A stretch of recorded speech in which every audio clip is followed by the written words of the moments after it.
ओम नमः शिवाय। जय भोलेनाथ। सावन मास भगवान शिव का अत्यंत प्रिय महीना माना जाता है। सावन के प्रत्येक सोमवार का विशेष महत्व है, लेकिन पहली सोमवारी का पुण्य अत्यंत फलदायी माना गया है। जो श्रद्धापूर्वक व्रत रखकर कथा सुनता या सुनाता है, उसकी मनोकामनाएं पूर्ण होती हैं और भगवान शिव की कृपा प्राप्त होती है। आइए श्रद्धा के साथ सावन की पहली सोमवारी व्रत कथा का श्रवण करें। व्रत का महत्व, सावन मास का महत्व विस्तार से बताएं। समुद्र मंथन और विषपान की कथा, शिव जी को जल अर्पण का महत्व, बेलपत्र, धतूरा, भांग, अक्षत, चंदन का महत्व, सोमवारी व्रत के नियम। प्रथम सोमवारी का विशेष पुण्य। मुख्य व्रत कथा। बहुत समय पहले एक नगर में एक निर्धन ब्राह्मण परिवार रहता था।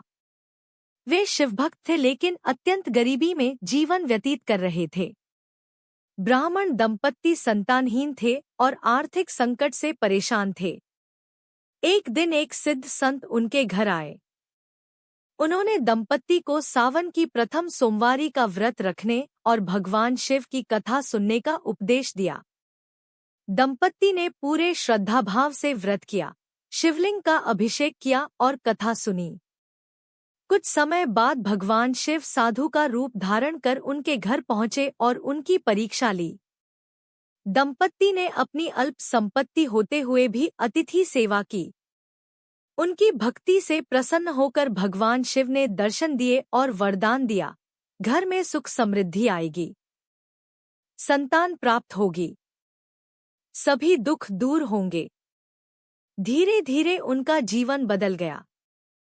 पूरे नगर में भगवान शिव की महिमा फैल गई। शिव महिमा और प्रेरणा। शिव भक्तों की सच्ची भक्ति का महत्व। व्रत में श्रद्धा की आवश्यकता। भगवान शिव की करुणा मनोकामना पूर्ति के उदाहरण। समापन। जो भक्त श्रद्धापूर्वक सावन की प्रथम सोमवारी का व्रत करता है, कथा सुनता है और भगवान शिव का स्मरण करता है, उसके जीवन में सुख, शांति और समृद्धि का आगमन होता है।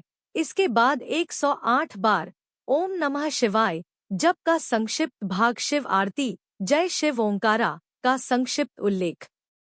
अंत में भक्तों के लिए आशीर्वचन। समापन मंत्र। हर हर महादेव। ओम नमः शिवाय। बोलिए प्रथम सावन सोमवारी व्रत की जय।